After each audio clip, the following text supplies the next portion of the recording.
जय मसीह की। आज मैं शांति रावटे हम सबके मनन के लिए परमेश्वर के वचन से एक ऐसा विषय ला रही हूं जो हम सबों के लिए, विश्व स्तर पर हर समय के सब मनुष्यों के लिए, हर आयु के स्त्री पुरुषों के लिए अत्यंत आवश्यक है कि हर एक जन चिंता के साथ इस पर ध्यान दे। और आज जब हम इस विषय को देखेंगे तो हम अपने लिए अनंतकालिक आनंद को भी निश्चित कर ले सकेंगे। यह विषय आमोस 4:12 से है। अपने परमेश्वर के सामने आने के लिए तैयार हो जा। इस वचन में परमेश्वर की ओर से इस्राएल को न्याय के निमित्त चेतावनी दी गई थी। इस वचन के पहले अर्थात आमोस 4 के वचन 4 और 5 में परमेश्वर ने इस्राएल का दोष बताया है। लिखा है, बेतेल में आकर अपराध करो और गिलगाल में आकर बहुत से अपराध करो। अपने चढ़ावे भोर को और अपने दशांश हर तीसरे दिन ले आया करो।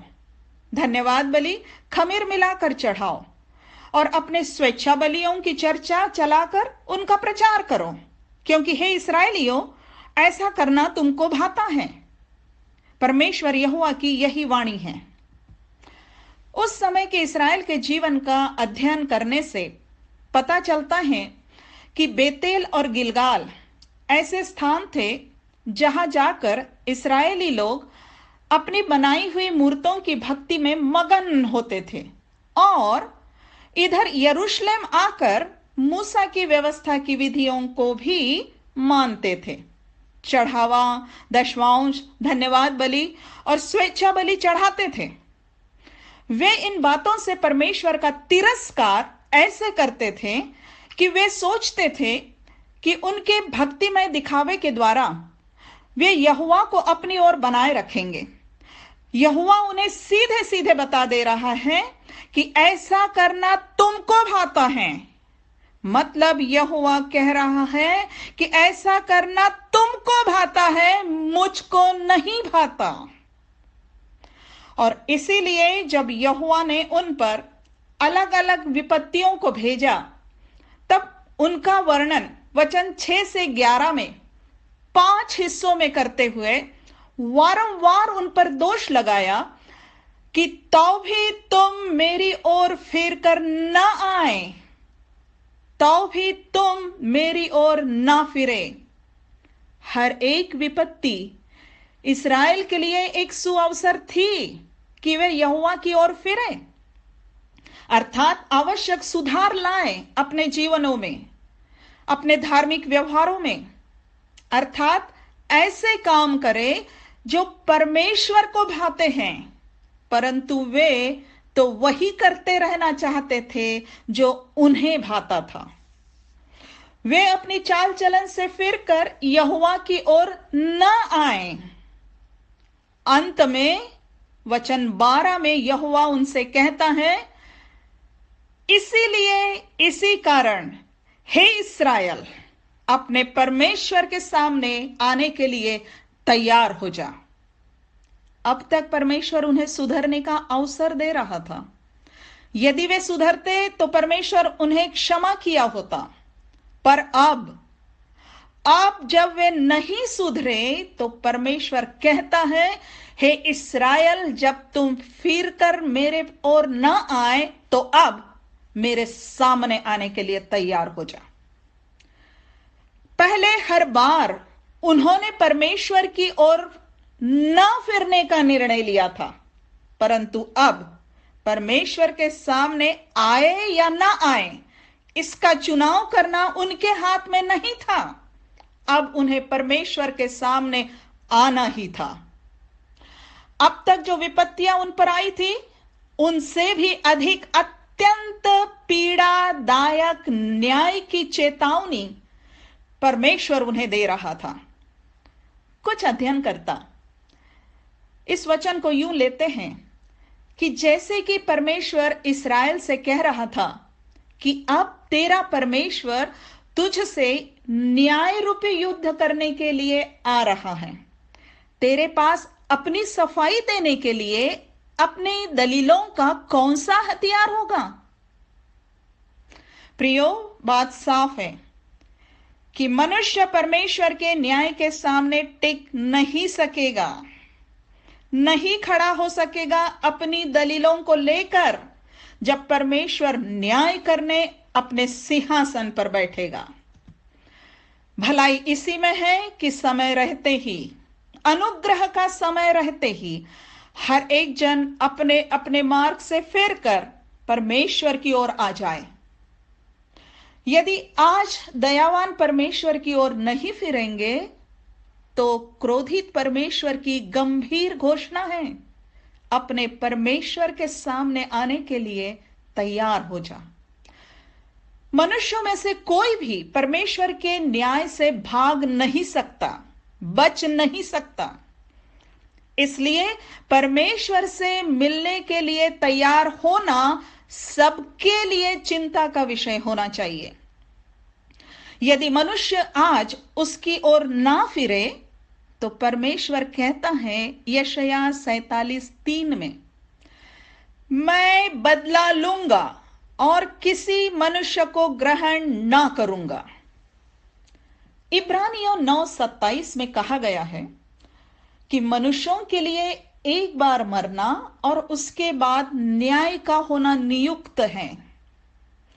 यह न्याय का होना ही वह समय होगा जब संसार के सब लोगों को परमेश्वर के सामने आना ही होगा।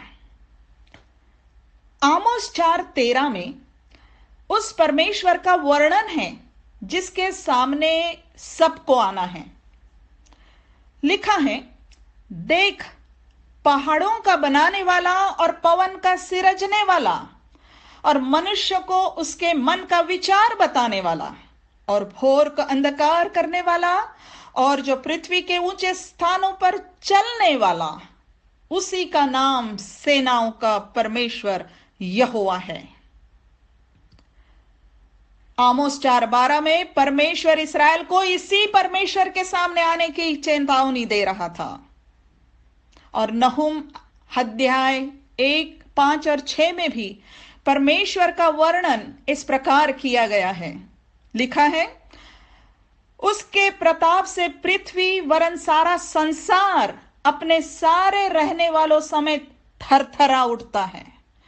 उसके क्रोध का सामना कौन कर सकता है? और जब उसका क्रोध भड़कता है तब कौन ठहर सकता है? उसकी जलजलाहट आग की नाई भड़क जाती है और चट्टानें उसकी शक्ति से फट फट कर गिरती है। और नहुम 1:3 में कह दिया गया है कि वह दोषी को किसी प्रकार निर्दोष ना ठहराएगा। तथापि परमेश्वर के क्रोधमय प्रताप का वर्णन करने के साथ ही नहुम 1:7 में परमेश्वर की अनुग्रहकारी भलाई का भी वर्णन है। लिखा है, यहोवा भला है, संकट के दिन में वह दृढ़ गढ़ ठहरता है और अपने शरणागतों की सुधि रखता है। हम अक्सर ऐसी प्रतिज्ञाओं को अपनी भौतिक और शारीरिक बातों के लिए ही लागू करके संतुष्ट रहते हैं, परंतु नहुम में यह प्रतिज्ञा परमेश्वर के उस क्रोध से बचाए जाने के बारे में दी जा रही है जो क्रोध वह पाप के प्रति न्याय में प्रकट करता है। और इस प्रकार देखा जाए तो परमेश्वर नंबर 1 न्याय के समय से पहले हमें उद्धार देने के लिए भला है। नंबर 2 न्याय के दिन से और दंड से बचाने के लिए वही स्वयं हमारा दृढ़ गढ़ ठहरना चाहता है। और नंबर 3 यदि आज हम उद्धार के लिए उसके पास शरण लेते हैं तो वह अनंत छुटकारे के लिए हमारी सुधि रखता है। आज हम जानते हैं कि यदि हमने मसीह यीशु को अपना व्यक्तिगत उद्धारकर्ता ग्रहण कर लिया है, तो यही न्यायी परमेश्वर हमारा पिता बन गया है। और अब हमें परमेश्वर पिता के हाथ से कोई छीन नहीं सकता। अब वह हमें पाप के दंड से बचाने के लिए भला है, दृढ़गढ़ है, हमारी सुधि रखता है। प्रियो, परमेश्वर ने स्वयं अपने पुत्र यीशु में सारे जगत के लिए पाप के दंड से छुटकारे का मार्ग उपलब्ध करा दिया है। परमेश्वर ने जगत से प्रेम किया। परमेश्वर अपने प्रेम की भलाई इस रीति से प्रकट करता है, बल्कि कर दिया है, कि जब हम सब पापी ही थे तभी मसीह हमारे लिए मरा।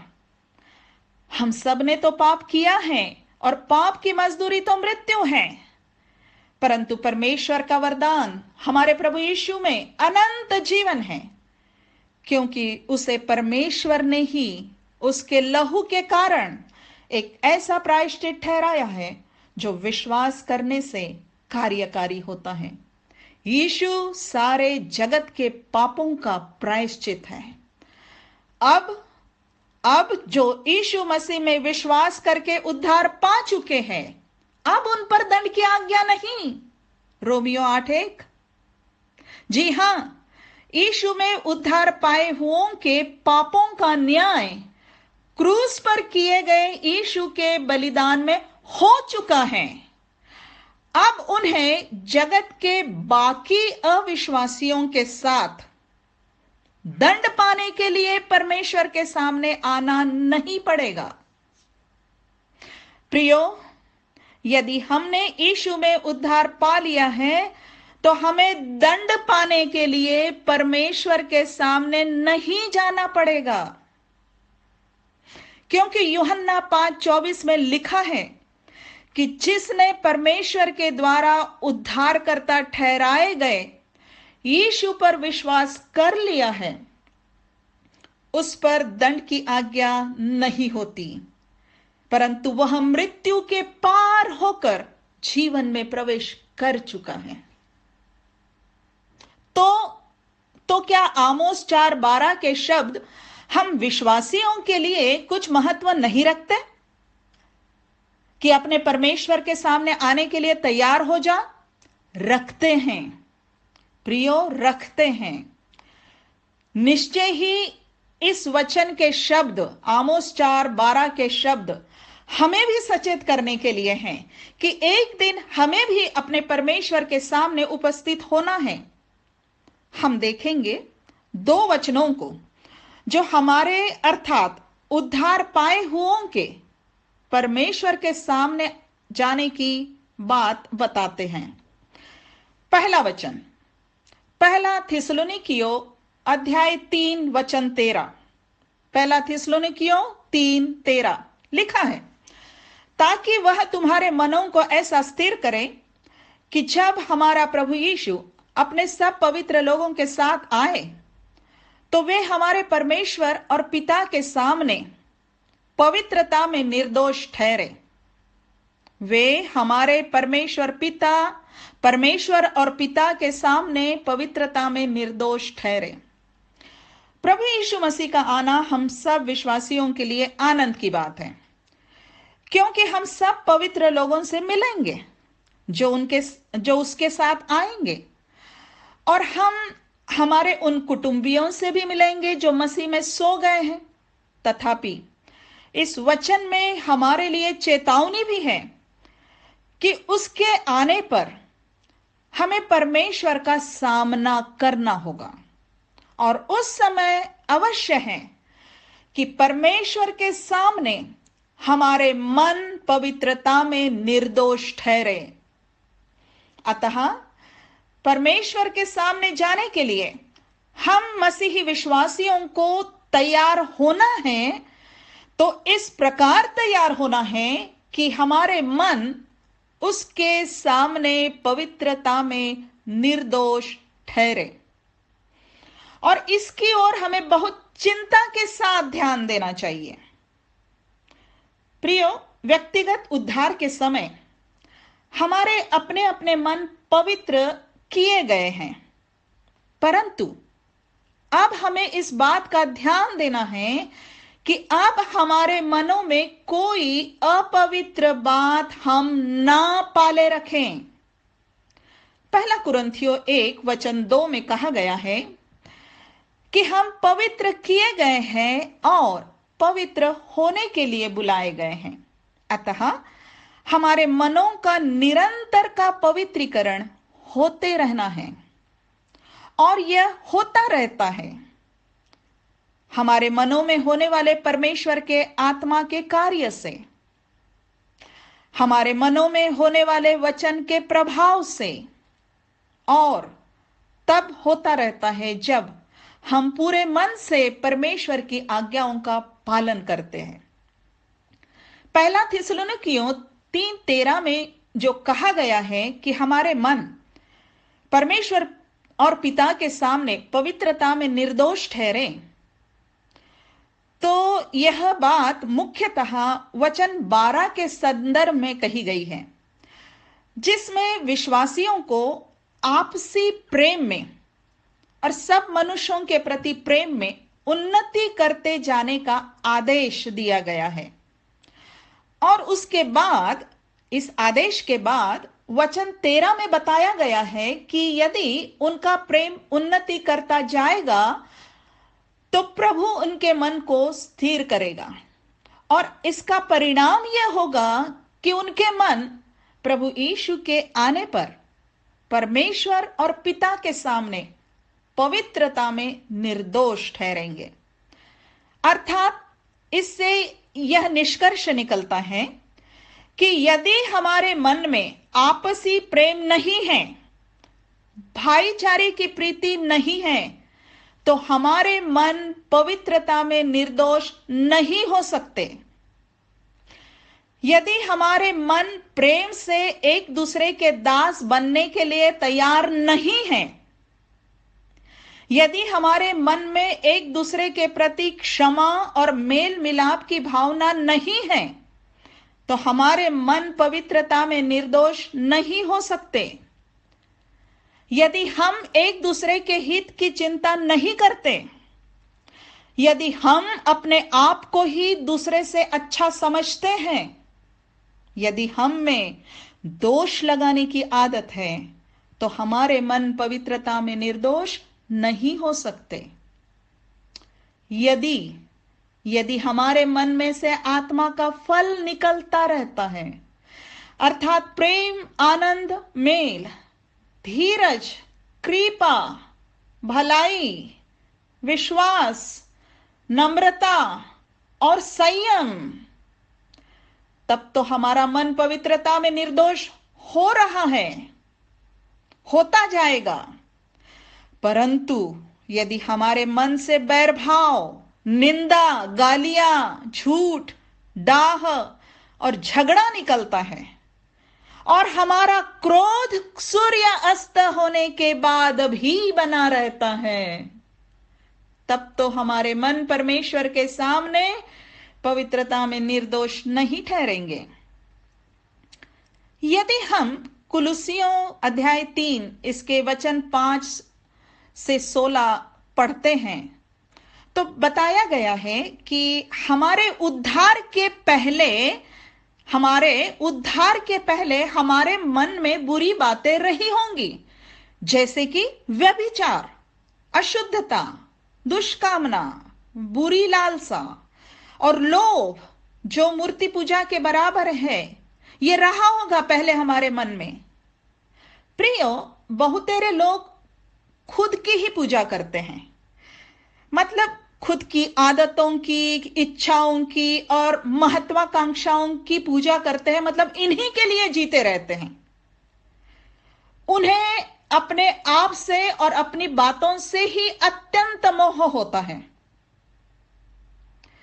परंतु कहा जा रहा है इस वचन में कि अब हमें इन सब बातों को छोड़ देना है, क्योंकि यदि ये है हमारे मन में, हमारे जीवन में, तो हमारे मन परमेश्वर के सामने पवित्रता में निर्दोष नहीं ठहरेंगे।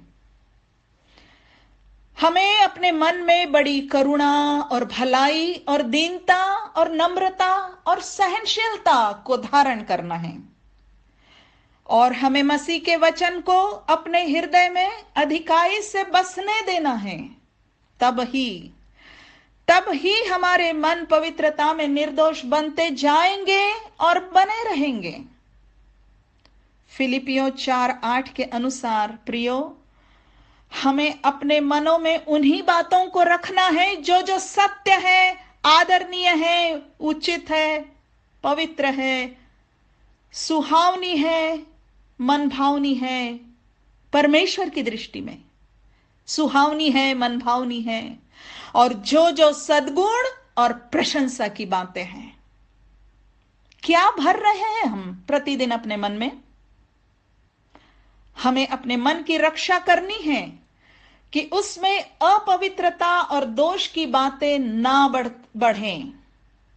नीति वचन 4:23 में कहा गया है कि सबसे अधिक अपने मन की रक्षा कर, क्योंकि जीवन का मूल स्रोत वही है। हम याद रखें, यिर्मयाह 17:10 में परमेश्वर कहता है, मैं यहोवा मन को खोजता और हृदय को जांचता हूं, ताकि प्रत्येक जन को उसकी चाल चलन के अनुसार अर्थात उसके कामों का फल दूं। प्रियो, जबकि आराधना और भक्ति की पुकार है कि अपने अपने मन प्रभु की ओर लगाओ, और हमें अपने मनों को खुदावंद की ओर लगाना है, तो फिर ऐसा ना होने दो जैसा परमेश्वर यशायाह 29:10 में दोष लगाता है। ऐसा ना होने दो कि परमेश्वर ये दोष लगाए कि ये लोग मुंह से मेरा आदर करते हैं, परंतु समीप आते हैं, परंतु अपना मन मुझसे दूर रखते हैं। ऐसा दोष हम अपने पर ना लगने दें, परंतु हम सदैव अपना मन परमेश्वर के सामने टूटा हुआ और सच्चा बने रहने दें। हम हर दिन हर पल याद रखें कि हमें एक दिन अपने परमेश्वर के सामने जाना है, और अवश्य है कि उसके सामने हमारे मन पवित्रता में निर्दोष ठहरे। इसलिए आज भी आमोस 4:12 के शब्द हमारे कानों में गूंजते रहने चाहिए। अपने परमेश्वर के सामने आने के लिए तैयार हो जा। परमेश्वर के सामने आने के संबंध में हमें एक और वचन मिलता है जो हम मसीहियों के संबंध में है। 2 कुरिन्थियों अध्याय 5 वचन 10 लिखा है, क्योंकि अवश्य है कि हम सबको मसीह के न्याय आसन के समक्ष उपस्थित होना अवश्य है, कि प्रत्येक को अपने भले या बुरे कामों का बदला मिले जो उसने देह के द्वारा किए। तो बात एक और साफ हो रही है कि हमारे कामों का भी न्याय होगा। एक और बात साफ हो रही है कि हमारे कामों का भी न्याय होगा। परमेश्वर पिता ने न्याय करने का काम अपने पुत्र को सौंप दिया है। अतः जबकि न्याय परमेश्वर का पुत्र अर्थात मसीह करेगा, परंतु होगा तो यह परमेश्वर पिता के सामने ही। तो हमें अपने आप को तैयार करना है अपने परमेश्वर मसीह यीशु के न्याय आसन के सामने उपस्थित होने के लिए।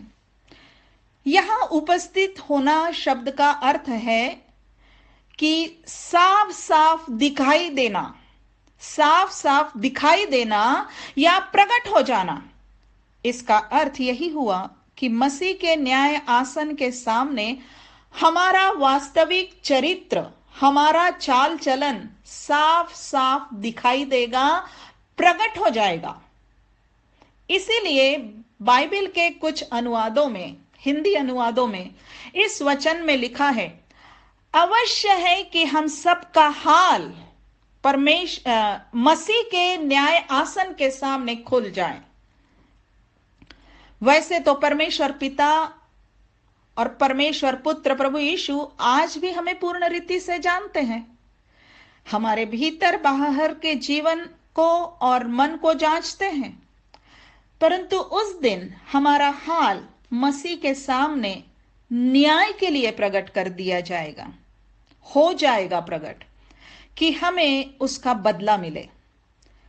यह न्याय हमारे उद्धार का निर्णय करने के लिए नहीं होगा, क्योंकि हम अपने पापों से मन फिराकर उद्धारकर्ता मसीह यीशु की ओर फिर गए हैं। हम अपने मनों के नए किए जाने के द्वारा मसीह में उद्धार पा चुके हैं।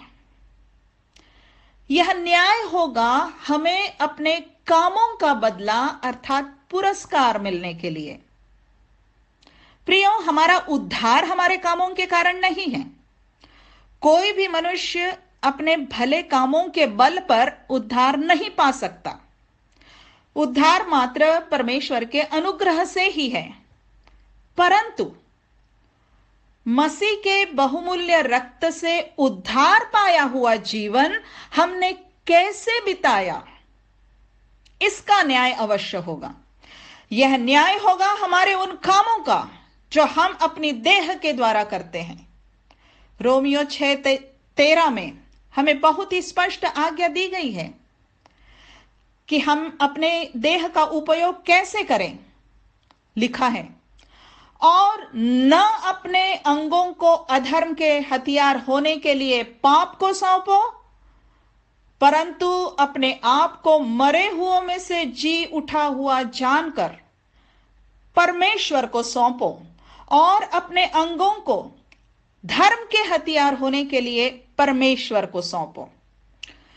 प्रियो, हमें अपनी देह को अर्थात उसके एक एक अंग को धर्म के हथियार होने के लिए परमेश्वर को सौंपना है, अर्थात उन्हें परमेश्वर को भाने वाले तरीके से ही काम में लाना है। हम चाहे जिस उद्योग में हो या चाहे जो नौकरी करते हो, हमें अपने अंगों को धार्मिकता के गुणों को प्रकट करने वाले तरीके से ही काम में लाना है, क्योंकि परमेश्वर के सामने, मसीह के न्यायासन के सामने हमारा न्याय होगा। न्याय होगा कि हमने अपनी देह से अपना चाल चलन कैसे रखा। न्याय होगा कि हमने आत्मा के द्वारा देह की अभिलाषाओं पर विजय पाने का जीवन जिया कि नहीं। न्याय होगा कि हमने अपने जीवन में यीशु का अनुकरण किया कि नहीं। न्याय होगा कि हमने आत्मिक बातों में जीवन जिया कि नहीं, या फिर मात्र शारीरिकता में ही समय बिताते रहे। न्याय होगा कि हमने अपनी देह के परिश्रम को परमेश्वर के कामों में, सुसमाचार प्रचार में लगाया कि नहीं, कि हमने सारा समय अपने रोजमर्रा के परिश्रम में ही बिता डाला। न्याय होगा कि हमने अपने वरदानों को परमेश्वर की और मात्र परमेश्वर की महिमा के लिए उपयोग किया कि नहीं, कि अपनी प्रसिद्धि और अपने लाभ के लिए किया। अर्थात प्रियो, मात्र हमारे बाह्य कामों का ही नहीं, परंतु उन कामों के पीछे के हमारे इरादों का भी न्याय होगा। न्याय होगा कि जब हमने अपने हाथों से दान दिया, वह वास्तव में प्रभु के लिए किया गया त्याग था, कि और अधिक आशीष पाने की इच्छा से हम अपने दान के पैसों को बीज रूप में बो रहे थे। प्रियो, हमारे कामों से हमारा चरित्र निर्माण होता है, और फिर चरित्र के अनुसार हमारे काम होते हैं। हमारा न्याय होगा कि हमने अपने कामों को ऐसे रखा कि नहीं कि हम में अनंत काल के लिए ईश्वरीय चरित्र का निर्माण हो। हमने अपने हर एक व्यवहार को मसीह के तेजस्वी रूप में बदलते जाने के अनुरूप रखा कि नहीं। न्याय होगा, न्याय होगा और हम बदला पाएंगे, अर्थात खरे उतरेंगे तो पुरस्कार पाएंगे। और यदि हमारे काम बुरे होंगे, अर्थात परमेश्वर को प्रसन्न न करने वाले पाए जाएंगे, तो हम पुरस्कार नहीं पाएंगे। हम पुरस्कार पाने से चूक जाएंगे।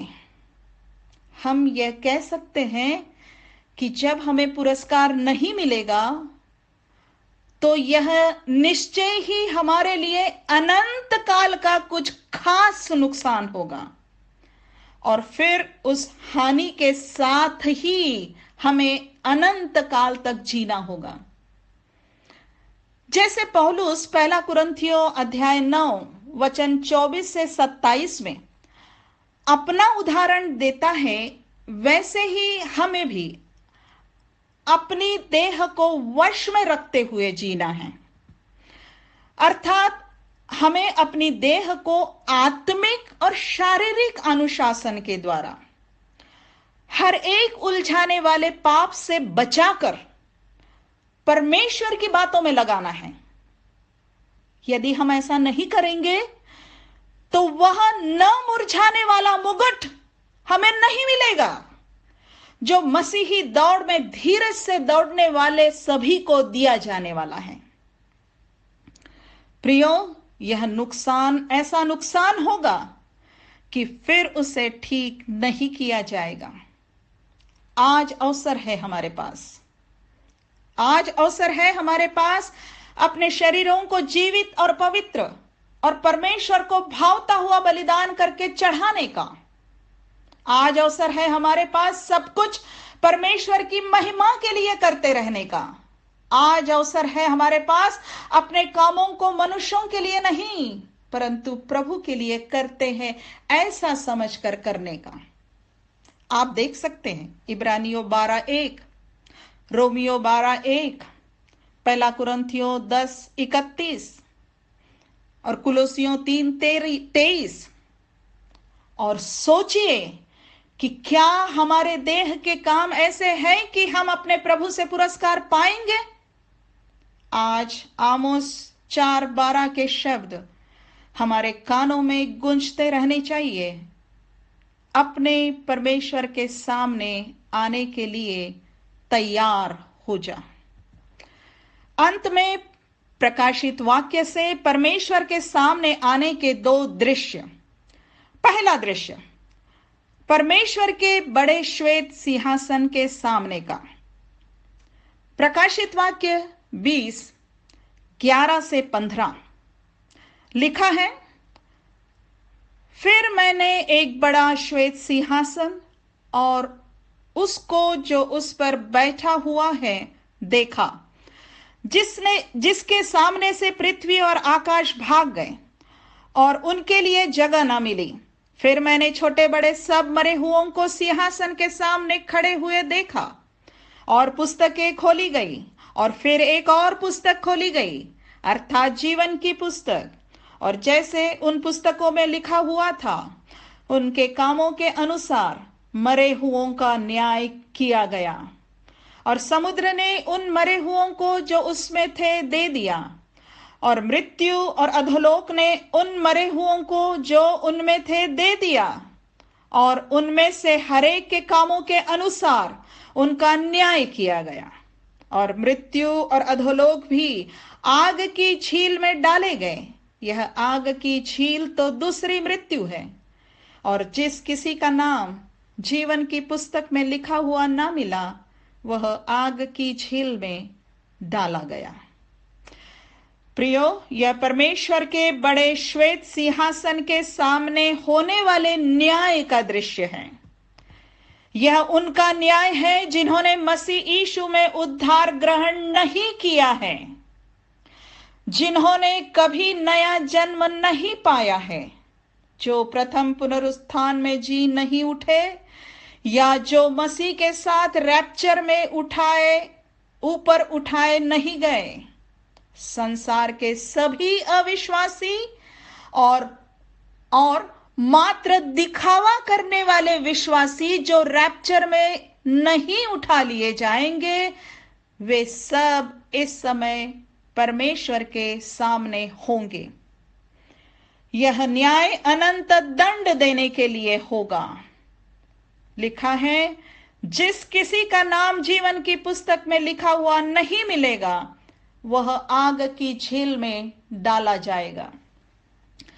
यह उसी परमेश्वर के सामने होगा जिसका वर्णन हमने इस संदेश के आरंभ में आमोस और नहूम के पदों से देखा है। दूसरा दृश्य प्रकाशित वाक्य से ही परमेश्वर के सामने और मेमने के सामने खड़ी बड़ी भीड़ का दृश्य। प्रकाशित वाक्य 7 से वचन 9 और 10 लिखा है, इसके बाद मैंने दृष्टि की और देखो, हर एक जाति और कुल और लोग और भाषा में से एक ऐसी बड़ी भीड़ जिसे कोई गिन नहीं सकता, श्वेत वस्त्र पहने और अपने हाथों में खजूर की डालियां लिए हुए सिंहासन के सामने और मेमने के सामने खड़ी है और बड़े शब्द से पुकार कर कहती है कि उद्धार के लिए हमारे परमेश्वर का जो सिंहासन पर बैठा है और मेमने का जय जयकार हो। वचन 14-15, ये वे हैं जो उस बड़े क्लेश में से निकल कर आए हैं। इन्होंने अपने अपने वस्त्र मेमने के लहू में धोकर श्वेत किए हैं। इसी कारण वे परमेश्वर के सिंहासन के सामने हैं और उसके मंदिर में दिन रात उसकी सेवा करते हैं। और जो सिंहासन पर बैठा है वह उनके ऊपर अपना तंबू तानेगा। प्रियो, यह अनंतकालिक आनंद पाने का दृश्य है। इस दृश्य में उद्धार पाए हुए लोग परमेश्वर के सिंहासन के सामने और मेमने के सामने उनका जय जयकार कर रहे हैं। और ये वे लोग हैं जो इसके बाद परमेश्वर के मंदिर में दिन रात उसकी सेवा करते रहेंगे। और परमेश्वर जो सिंहासन पर बैठा है वह उनके ऊपर अपना तंबू तानेगा। प्रियो, संसार के सारे मनुष्य इन दो में से किसी एक ही दृश्य में होंगे। दोनों दृश्यों में जो लोग होंगे उन्हें जो प्रतिफल मिलेगा या दिया जाएगा परमेश्वर की ओर से, उसमें बहुत बड़ा अंतर होगा। प्रियो, पहले दृश्य में परमेश्वर उद्धार न पाए हुओं को अनंत काल के लिए आग की झील में भेजने वाला है, परंतु दूसरे दृश्य में परमेश्वर उद्धार पाए हुए लोगों पर अपना तंबू तानेगा, अर्थात अपने अनुग्रह की शांतिदायक उपस्थिति में उन्हें अनंत काल तक रखेगा। हम आज निश्चित कर ले कि हम परमेश्वर के सामने किस दृश्य में सम्मिलित होना चाहेंगे। आज विश्व की परिस्थिति बहुत ही ऊंची आवाज में और स्पष्ट शब्दों में, कहते हैं ना, लाउड एंड क्लियर शब्दों में सबको चेतावनी दे रही है। आमोस 4:12 के शब्दों में कह रही है, अपने परमेश्वर के सामने आने के लिए तैयार हो जा। यदि आज हम उसकी आवाज को सुने तो अपने मनों को कठोर ना करें। आज उद्धार पाने का दिन है कि हम अपने आप को मसीह में समर्पित कर लें। यह समय कब समाप्त हो जाएगा हमें नहीं मालूम। मसीह कलीसिया को उठा लेने के लिए कब आ जाएगा हमें नहीं मालूम। कब किसी वायरस से या किसी भी अन्य कारण से हमारी मृत्यु हो जाएगी हमें नहीं मालूम। हमारी मृत्यु के साथ ही हमारे लिए परमेश्वर की ओर फिर जाने का समय समाप्त हो जाएगा। किसी भी महामारी से बचने की चिंता से अधिक, किसी भी आर्थिक संकट से बचने की चिंता से अधिक, किसी भी दुर्घटना से बचने की चिंता से अधिक हमें इस बात की चिंता होनी चाहिए कि हम परमेश्वर के सामने कैसे जाने वाले हैं, क्योंकि परमेश्वर स्वयं कहता है, अपने परमेश्वर के सामने आने के लिए तैयार हो जा।